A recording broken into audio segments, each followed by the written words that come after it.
Hi, this is Jackie Tantillo, and this is Should Have Listened to My Mother.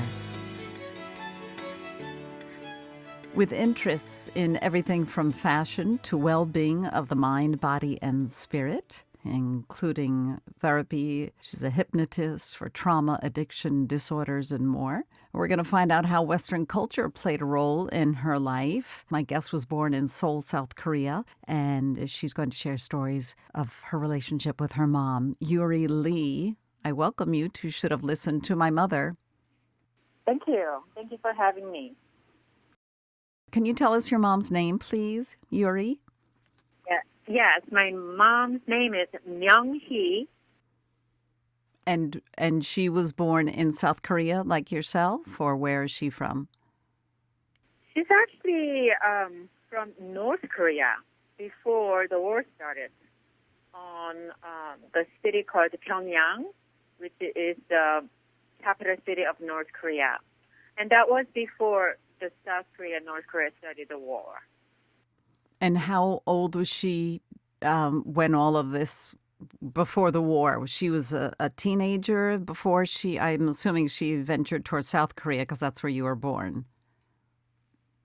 She came down when the war started with her family when she was only 5 years old.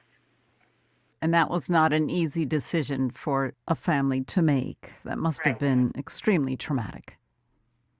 Absolutely. That was probably the most traumatic experience in her life because she came down with her father and her brothers, but the mom got left out because she forgot to bring something. So the mom came back to get a few things, and she actually lost her mom on the way. So the rest of the family made it down to South Korea, but her mom actually didn't get to make it. Never, ever. She never saw her mother again? Never, ever, yes. Oh, my gosh. What a way to open a show. Wow. So that definitely would affect one's life, I would imagine. Absolutely. That's how I feel that she found the strength, even though it was very traumatic. She needed to be the adult at 5 years old. Did she have siblings, or does she have siblings?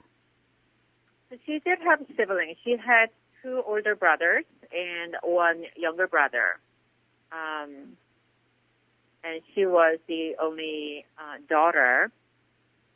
And then when they came down to South Korea, the dad remarried to a new woman, and the new mom bore about 4 other children. And did your mom have a good relationship with her stepmother?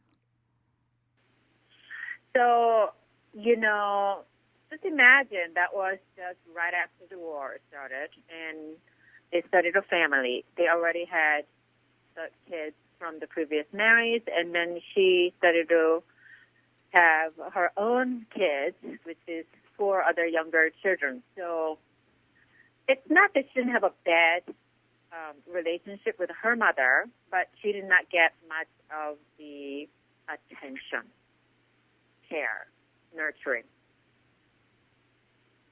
Did she get it from anybody? Your grandfather or anyone that she ever has told you about?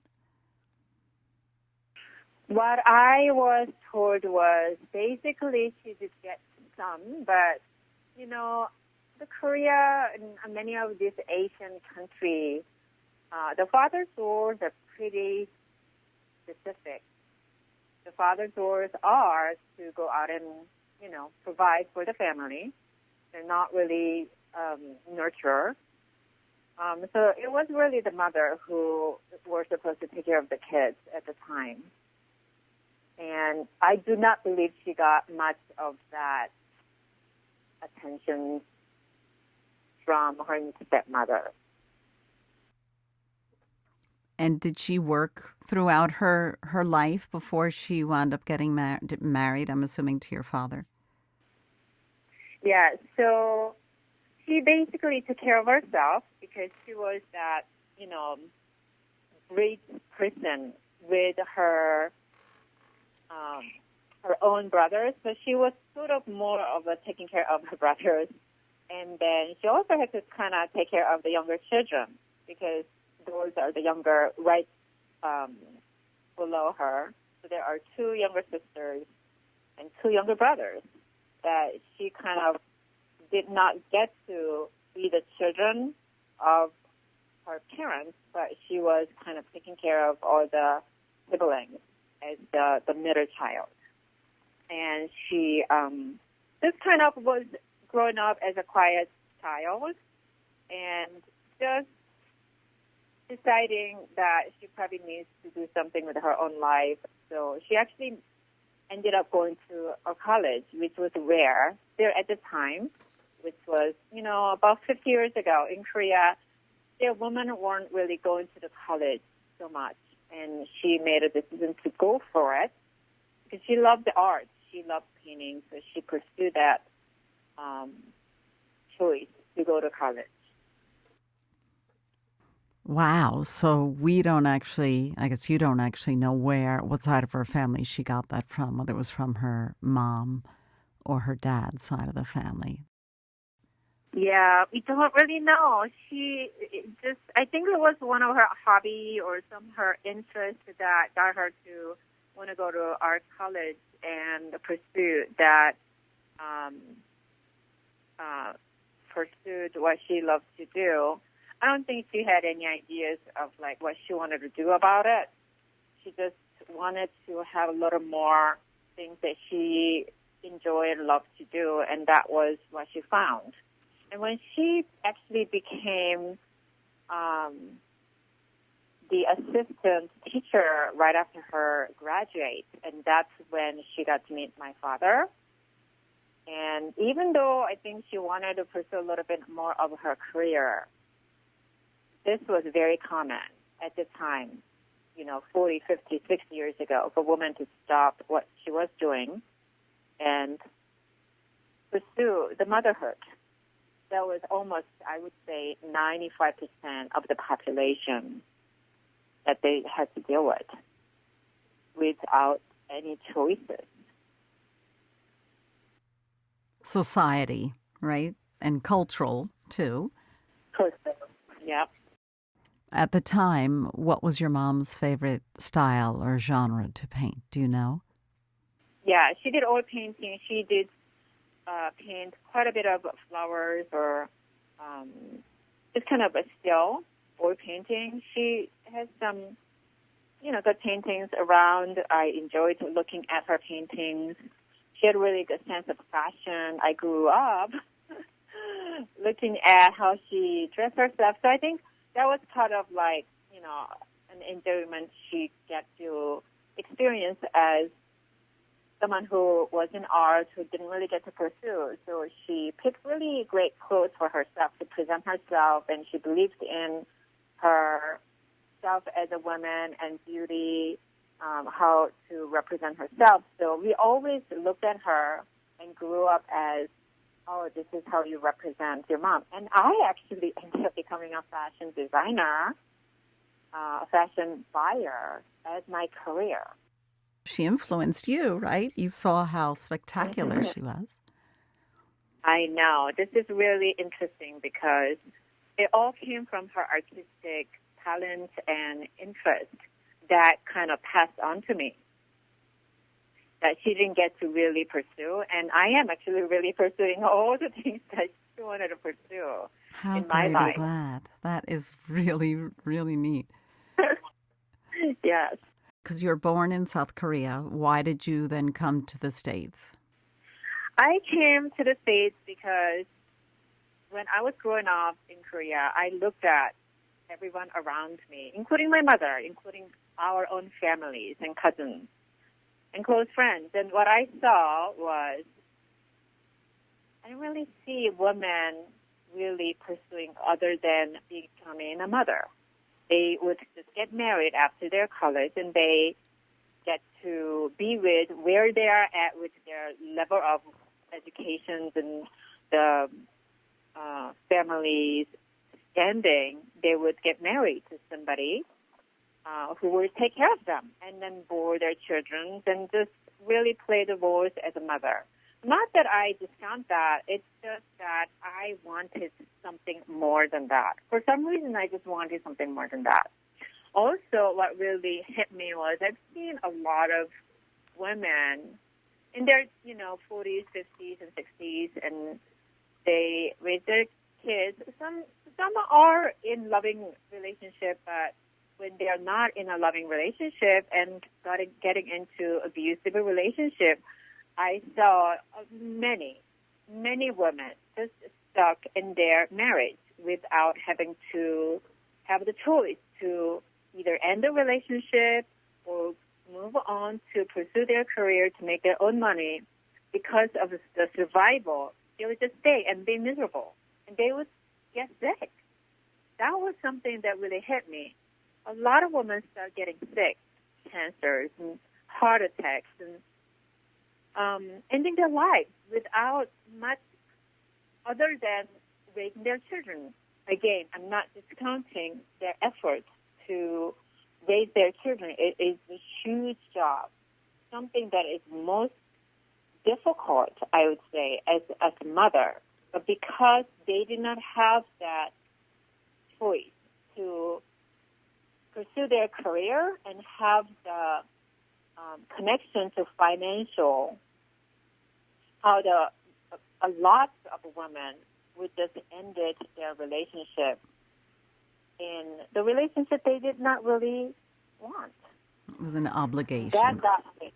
Yeah, that got me. I would never, ever be in a relationship that I would be abused because of the financial and survival situation. So that got me just really strongly. I am going to make my own money.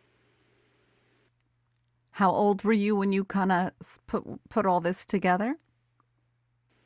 When you had this philosophy? Yeah, I would say about when I was in my high school, there are a lot that I've seen. A lot of women were being abused in Korea in their marriage. Or there was no relationship within marriage other than the kids.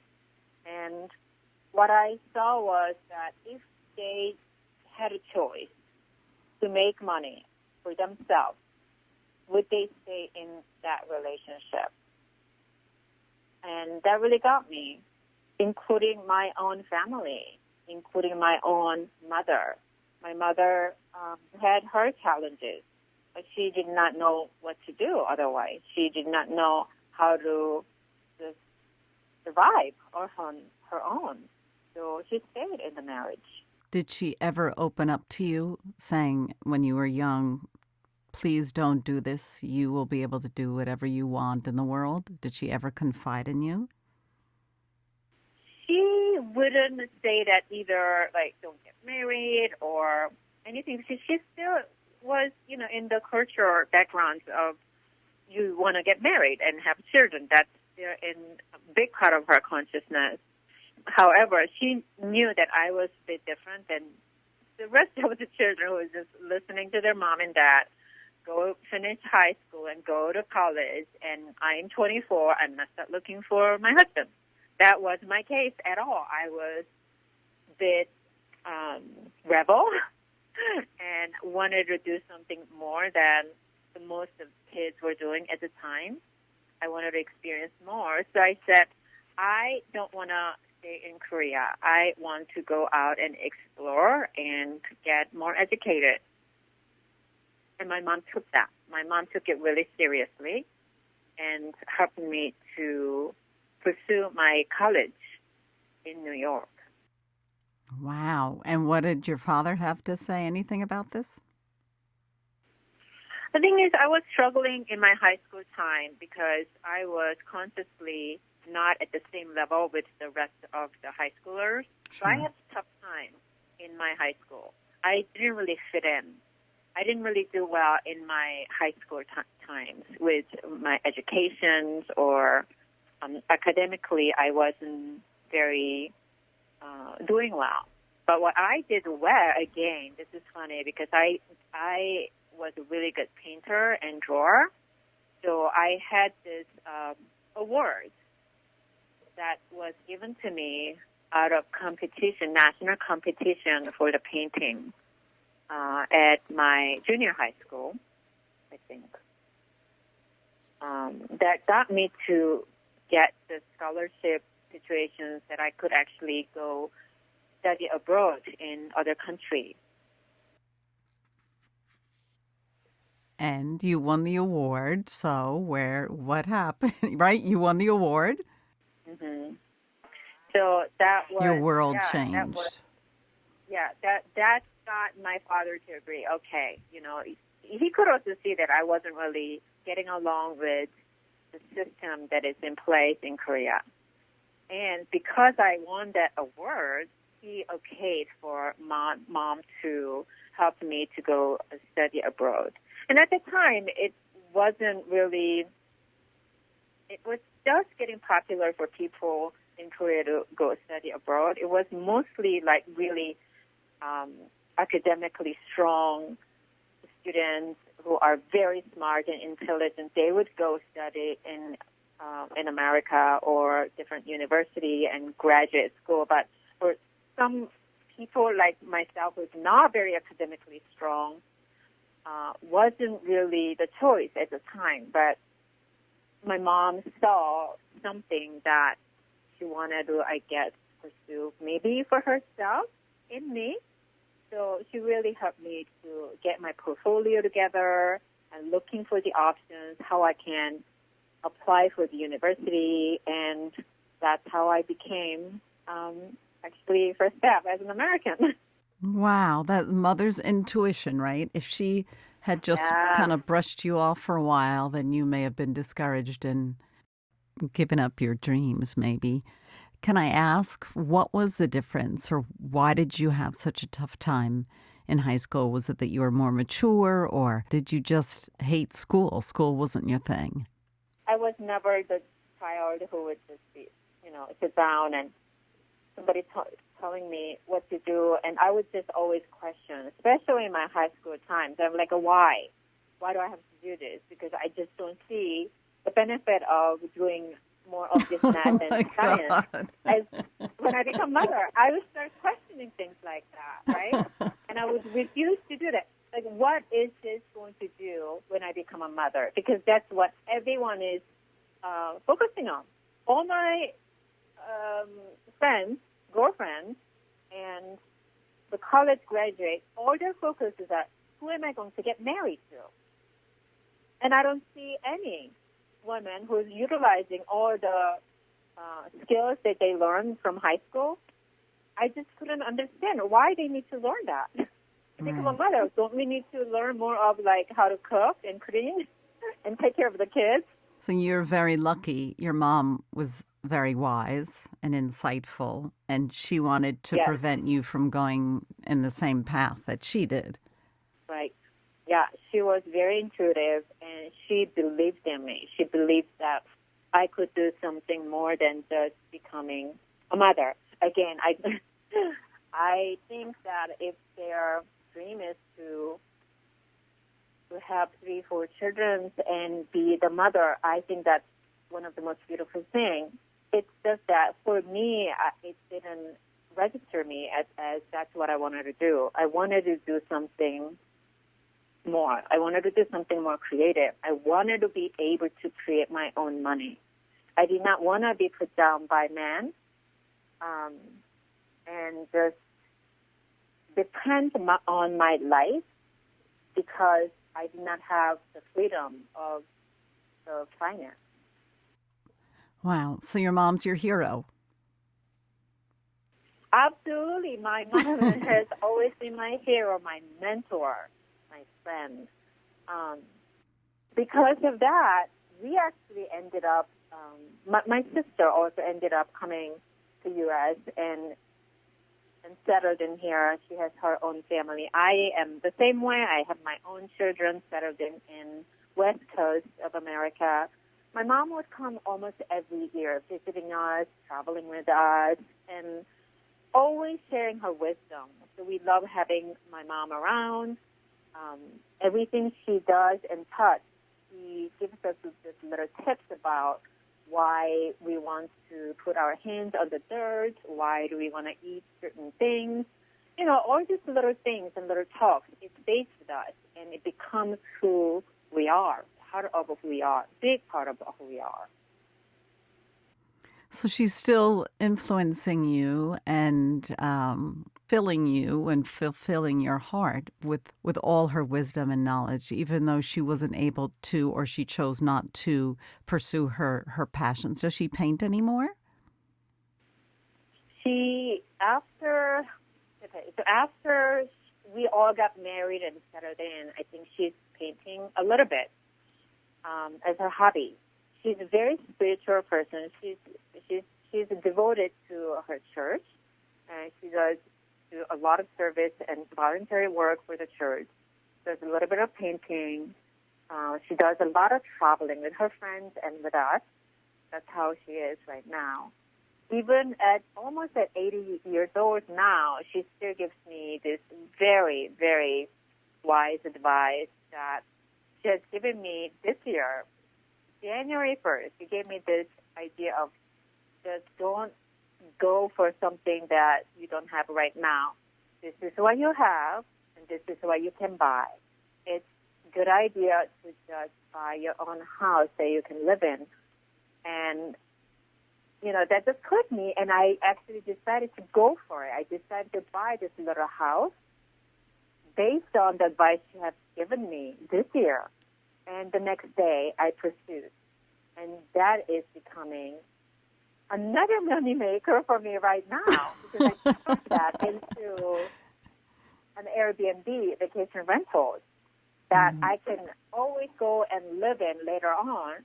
But I wanted something bigger, right? Oh, this house is a little small, I don't know. But that's the money I had. And boom, that one sentence she threw at me came to my mind. Okay, let me just go for it. And it's paying for my mortgage, and it's paying for my rent. There you go. Awesome. Well, I got to say, a lot of people often don't want to listen to their mothers. And it seems as though you've always been open, or at least, eventually be open to her words and her wisdom and her heart, because she seemed to have learned from her past and wanted to change your future. So I admire her for that. When will you see her next? I'll be seeing her in a couple of months. She is working on the getting her status right so that she can travel from Korea to U.S. Okay. I don't know whether it's going to take her vaccinations or what it is going to be required, because she's coming from abroad. But we are scheduling for her to come here in September. Fantastic. Yes. So, are you who you are today because of or in spite of your mother? Absolutely. I think it plays a big role because I see what she does. I hear what she does. It's not what she tells me necessarily. It's how I became who I am. It is what I saw and what I heard and what I witnessed throughout living with her.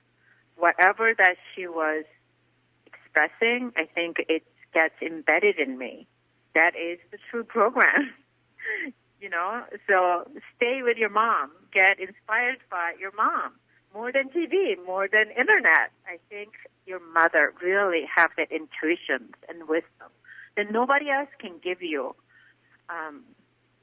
None of the scholars or the gurus can give you the wisdom your mother knows of you, right? From bottom of her heart, she knows you. Yeah, and you got to see it in living color, per se, and watch her actions, and maybe not always her words, but her words, you got to see it as it was happening. So it's a win-win situation. I'm really happy for you. And Myung Hee, please send our love from everybody that should have listened to my mother. And thank you for sharing our stories. Do you speak fluent Korean? Yes, I speak fluent Korean. And can you say, I don't know, how would you say you're listening to should have listened to my mother? Ooh, let's see. Okay. 어머니 말씀 잘 들으면 성공합니다. Oh my God. Can you say you're listening to the Should Have Listened to My Mother podcast? Woo. 어머니 말 듣는 길이 좋은 길 podcast. I don't know what podcast is in Korean. I've never asked my guests from that. I've had them from all over the world, so thank you for being the very first. Uri Lee, you are wonderful to speak with. You also do work in past life regression and rapid transformation therapy, RTT, right? Correct. Yes. You can find Uri all over the internet. Do you have a particular site? I know you're on Instagram. Do you have a site that people can go to if they want to find you? Yes. So easier to find me on Instagram under Heal with Uri. I am also under healwithuri.com website and Facebook, YouTube under Uri Lee Miss Hasnot. So right now, from fashion designer, I have become a therapist. Great. So that's maybe another story that I may have to share separately. Fabric and colors are very healing. Women in particular, we get dressed up, it makes us feel better. So it's very therapeutic. Yes. We often don't feel good about our bodies or ourselves, or some of us don't. So I understand the correlation. And Uri is spelled U-R-I, and her last name is L-E-E, Lee. Thank you so much. And we'll, I'm sure, be in touch soon, Uri. Thank you so much for having me. I'm Jackie Tantillo, and this is Should Have Listened to My Mother.